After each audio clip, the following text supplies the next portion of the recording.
Io da coordinatore regionale del partito ho chiamato a raccolta tutti i miei dirigenti e abbiamo assunto una posizione chiara che è quella di appoggio al referendum che si è celebrato il 22 ottobre 2017, che non chiedeva né secessione né indipendenza, ma chiedeva solo maggiori forme di autonomia per il Veneto nel rispetto della Costituzione e di quel valore per noi indiscutibile che è quello dell'unità nazionale. Questa è la nostra posizione e ci auguriamo, dopo 2 anni dalla celebrazione di quel referendum, di vedere qualche risultato. Per il momento purtroppo i risultati sull'autonomia sono l'equivalente della radice quadrata di 0. Ci auguriamo di poter avere presto una proposta sulla quale poter discutere e dare ancora più fermezza alla nostra posizione in favore dell'autonomia per il Veneto. Il 4 novembre è stato il giorno più opportuno per presentare le nostre posizioni rispetto ad una Repubblica presidenziale che garantisca l'unità nazionale e riconosca le autonomie alle locali, alle regioni e ai comuni. Doppio significato è anche il giorno delle forze armate, perché mi piace sempre ricordare che non esiste nazione se non esistono le forze armate. Con l'assessore Donazzan abbiamo voluto dare un segno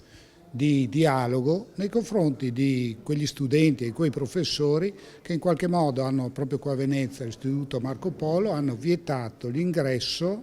ai rappresentanti delle forze dell'ordine e delle forze armate proprio nel giorno del 4 novembre. Abbiamo voluto dare un segnale, visto che oggi c'è un'assemblea degli studenti, inviando loro una lettera, non con le nostre opinioni, ma con quello che è stato il discorso fatto, il messaggio rivolto dal Presidente Mattarella in questa giornata, e anche ricordando che la Costituzione va presa nel proprio insieme, non è una pizza in cui un menù in cui qualcuno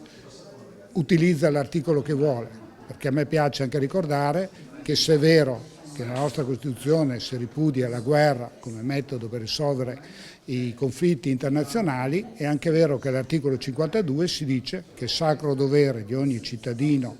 italiano difendere la propria patria. 4 proposte per rendere l'Italia più efficiente: presidenzialismo, possibilità di abolire i senatori a vita che sono un orpello del sistema ottocentesco, tetto alle tasse perché ci siamo stancati di dover togliere soldi ai cittadini aumentando sempre le spese inutili di questo Stato, e poi supremazia del nostro ordinamento su quello europeo, come avviene per esempio in Germania. Ciò che ci piace dell'Europa lo prendiamo, quello che non ci convince dobbiamo sottoporlo al referendum popolare o almeno al voto del Parlamento.